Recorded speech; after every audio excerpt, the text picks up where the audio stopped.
सुखदेव जी कहते हैं, हे परीक्षित, इसने इतना स्वरूप अपना बना रखा, इतना सुंदर स्वरूप कि ऐसा लग रहा है कि जैसे लक्ष्मी जी अपने नारायण का दर्शन करने के लिए आई है।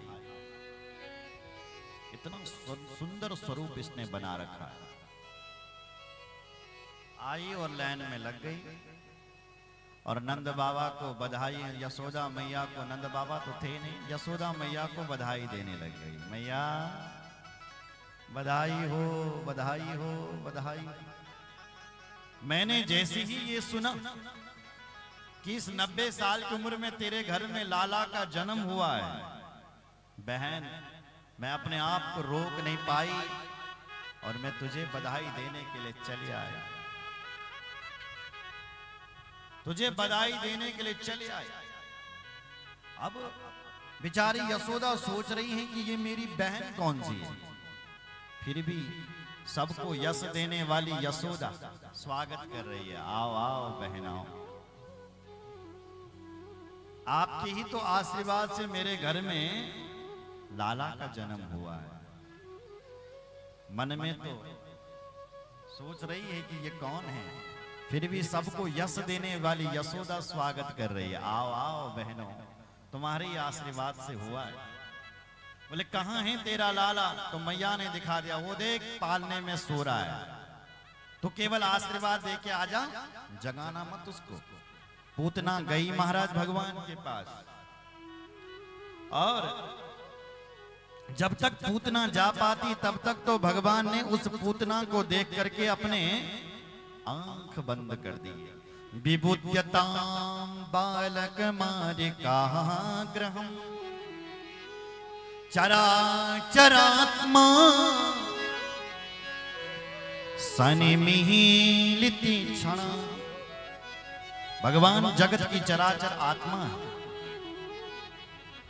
चराचरात्मा सनिमीलिति क्षण। भगवान कौन है? बोले आत्मा है।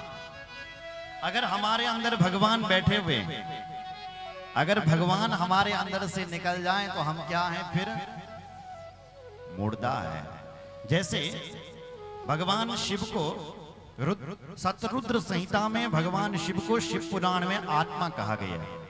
अष्ट मूर्तियों में भगवान की एक मूर्ति आत्मा है, शिव।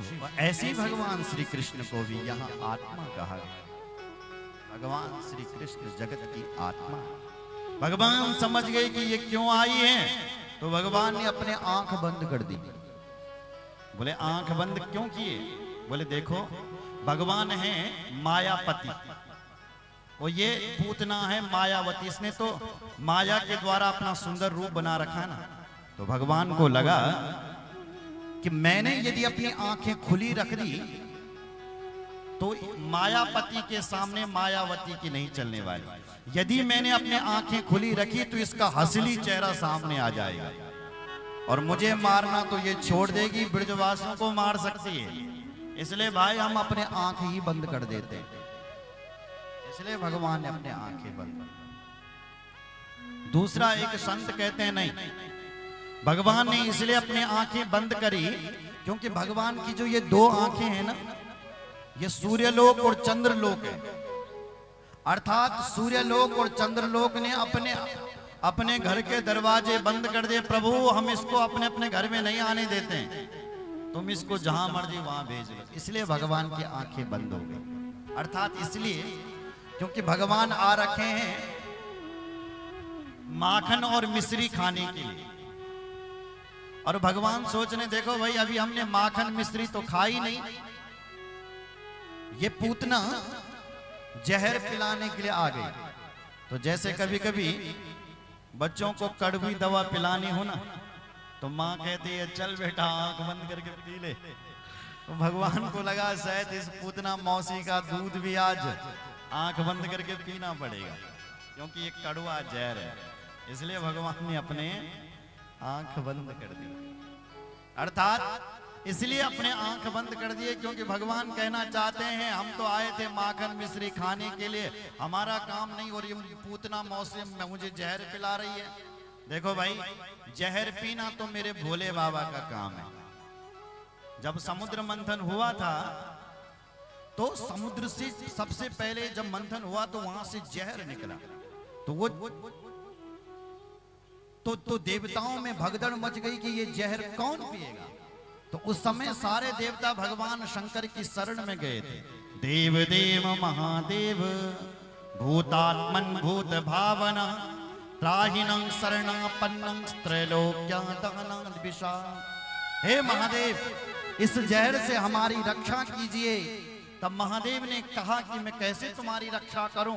फिर भी जब महादेव ने देखा कि यदि मैंने ये जहर नहीं पिया तो प्रलय आ सकता है, तो भोले बाबा ने ततः करतली कृत्या व्याप्तम हलाहलम विषम, वो विष अपनी हथेली पर रखा और राम नाम का सहारा लिया। बोलो रा, तो रा बोलते ही मुंह खुल जाता है ना, और मां कहते ही बंद हो जाता है। भगवान शंकर ने सोचा यदि मैंने जहर पी लिया तो मेरे हृदय में तो विष्णु रहता है, राम रहता है, राम को कष्ट होगा। तो राम नाम का सहारा लिया, रा कहते ही मुंह खोल दिया, मां कहते ही बंद कर दिया। सारा मुंह, सारा विष भगवान भोलेनाथ ने अपने कंठ में ही लटका दिया और नाम पड़ गया भोलेनाथ का नीलकंठ। बोलो नीलकंठ भगवान की जय। तो भगवान कृष्ण को लगा भाई जहर पीना तो भोले बाबा का काम है, ये मेरा नहीं है। तो इसलिए आंख बंद करके शायद भोले बाबा, शायद भगवान श्री कृष्ण भोले बाबा का ध्यान कर रहे हैं कि प्रभु इस विष से तुम ही हमें बचाना, इसलिए अपने आंख बंद कर रहे हैं। अर्थात भगवान ये कहना चाहते हैं कि जो दृष्टि का पात्र हो उसी पर ही ये दृष्टि डालनी चाहिए, मतलब उसी को देखना चाहिए, बल जो देखने का पात्र हो।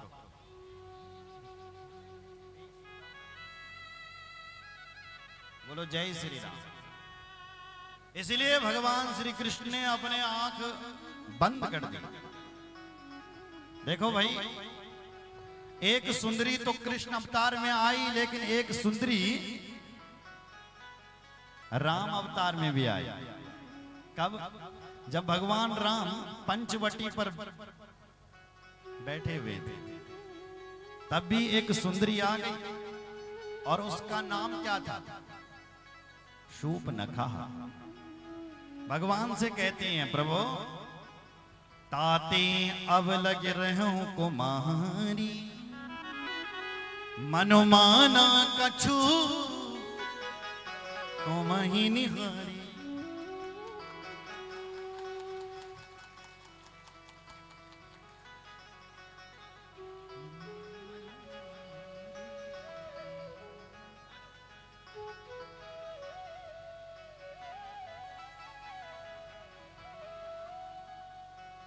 बोले रामचंद्र भगवान की जय।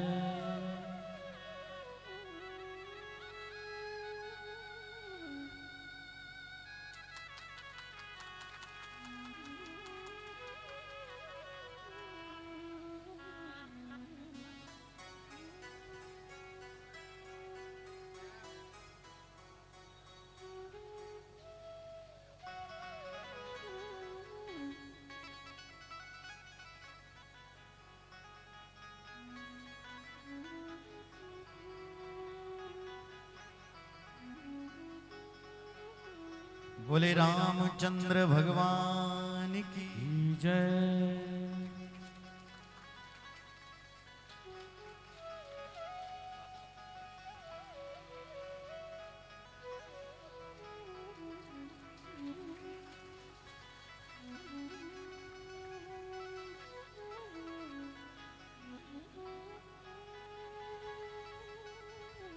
बोले रामचंद्र भगवान की जय। हर हर महादेव जय जय श्री राधे। तो दो सुंदरियां आई है, एक कृष्ण अवतार में और एक राम अवतार में। जो राम अवतार में सुंदरी आई उसका नाम था शूर्पणखा। शूर्पणखा किसे कहते हैं?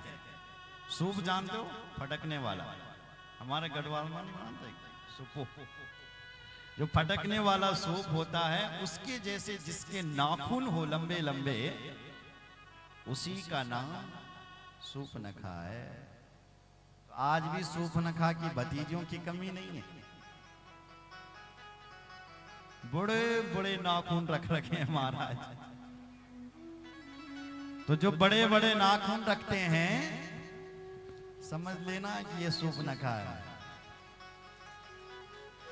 यह सूपनखा की भतीजी है। अरे जिसके लंबे नाखून होते हैं, जो अपने नाखूनों को नहीं बनाता है, उसके घर में तो दरिद्रा देवी का वास होता है। दरिद्रा कहां रहती हैं? अरे दरिद्रा भी तो समुद्र मंथन से ही प्रकट हुई और दुसा मुनि से उसका ब्याह हुआ। लेकिन दुसा मुनि जब उस दरिद्रा को ब्याह करके ले गए, लेकिन दुसा मुनि के घर में पूजा पाठ चल रहा था, हवन चल रहा था, वेद पाठ हो रहा था।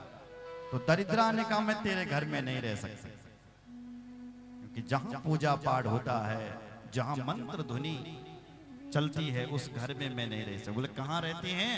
वो जो लोग गंदे रहते हैं, जो लोग नाखून नहीं बनाते, मैं उन्हीं के घर में जा करके रहती हूं। अब आज से किसी के नाखून लंबे भी हो तो सब काट दो। बोलो जय श्री राम।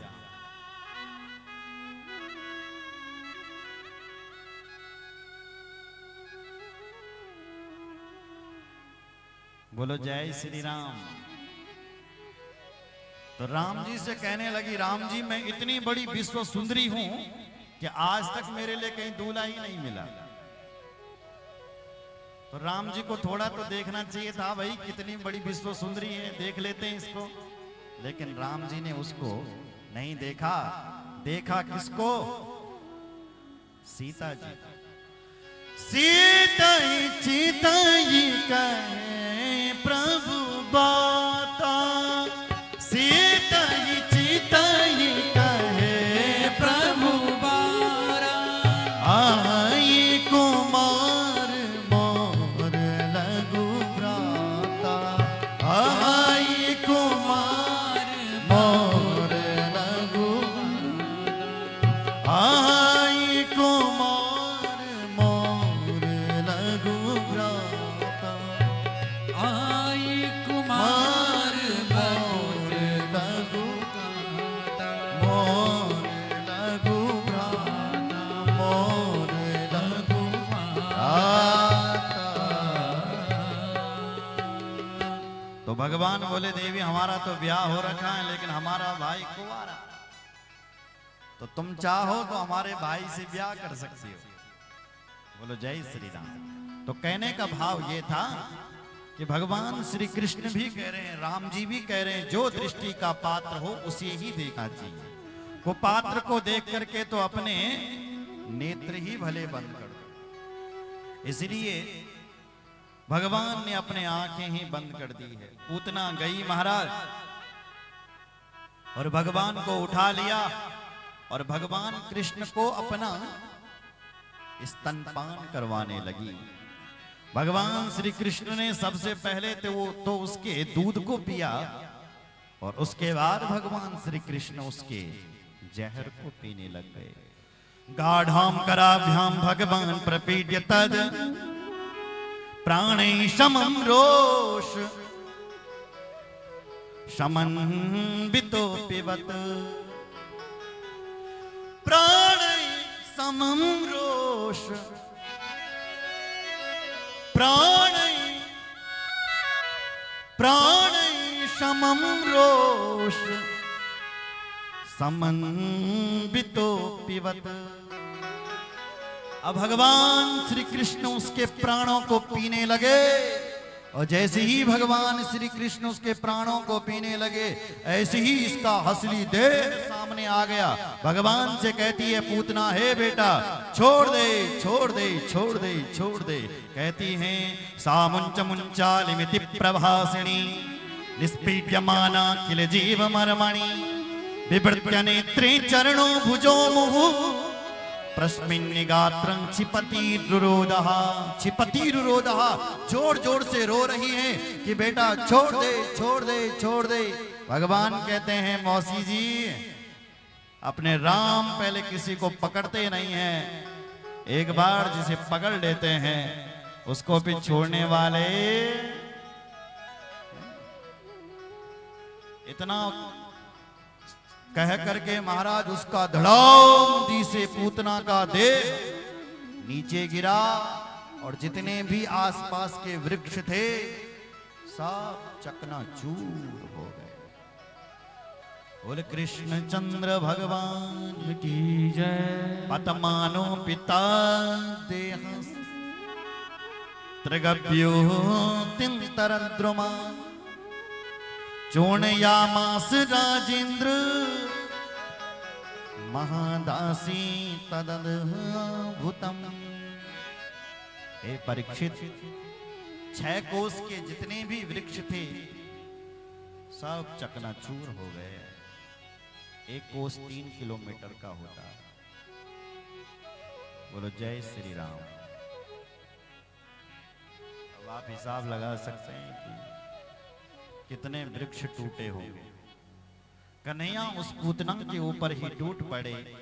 ब्रजवासियों ने जब धम धम की आवाज सुनी तो सारे ब्रजवासी चले आए, सारा गांव चले आया। कन्हैया को देखा तो कन्हैया पूतना के ऊपर खेल रहा था। जैसे तैसे ब्रजवासियों ने सीढ़ियां लगाई और सीढ़ियों को लगा करके फिर कन्हैया को नीचे उतारा और मैया फिर कन्हैया को ले गई और गौशाले में गाय के गौमूत्र से कन्हैया का स्नान कराने लगे। गौमूत्रेण स्नापित्वा पुनर्गौडजसार्भकम्। गौमूत्रेण, गौमूत्र लिया और कन्हैया को पिलाया और फिर कन्हैया को उस गौमूत्र से ही स्नान करवाया। क्योंकि कन्हैया एक राक्षसी की गोदी में गया है, इसलिए इस पर नजर लग गई है। इसलिए ये नजर तो गाय के गौमूत्र से नहाने के बाद ही उतरी। गौरज से कन्हैया का स्नान, गोबर से कन्हैया का स्नान करने लगी और फिर गाय के पूंछ का ही कन्हैया को झाड़ा देने लगी। आज भी परंपरा है, यदि बच्चों पर नजर लग जाए तो गाय की पूंछ से ही झाड़ा लगाना चाहिए। बोलो जय श्री राम। भगवान का नाम लेना चाहिए। इंद्रियाणि ऋषिकेशा प्राणः नारायणो वतो श्वेत द्वीप पतिश्चित्तम् मनो योगेश्वरो वतो। भगवान के नाम से ही भगवान को झाड़ा लगने लग गया महाराज। बोलो जय श्री राम। झाड़ा ताड़ा चल रहा था, तब तक नंद बाबा आ गया। ब्रजवासियों ने कहा बाबा गजब हो गया। क्या हुआ? बोले तू तो यहां से मथुरा चले गया, तेरे घर में पूतना आ गई। बोले फिर? बोले पूतना तो मर गई पर तेरा लाला सुरक्षित है। पर बाबा हम हिसाब लगा रहे हैं कि ये पूतना कैसे मरी होगी, कैसे मरी होगी ये पूतना। एक ने कहा हो सकता है बाबा तेरे कन्हैया को लेकर के भाग रही होगी तो इसलिए ठोकर लगी, सो मर गई। तो अपनी अपनी बुद्धि से सब हिसाब लगा रहे हैं। बोलो जय श्री राम। एक ने कहा मर तो गई, अच्छी बात है, पर हमारे गांव का रास्ता जाम कर गई। तो नंद बाबा ने कहा अपने अपने घर से कुल्हाड़ी लाओ। तो सबने कुल्हाड़ी लाई। पूतना का इतना बड़ा देह 18 किलोमीटर में फैला हुआ है, फिर भी कुल्हाड़ी लाई और पूतना के देह को सब ब्रजवासी काटने लगे और काट काट करके अलग रखा। जितने भी वृक्ष टूट पड़े थे सारे वृक्ष उठा उठा करके काट काट करके लाए और पूतना के ऊपर रखे।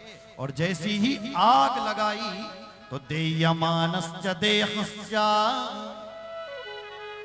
धूमस्या गुरु सौरभा। जैसे ही उस पूतना के शरीर पर आग लगाई तो पूतना के शरीर से खुशबू निकलने लगी महाराज, सुगंध निकलने लग गई। बोलो जय श्री राम।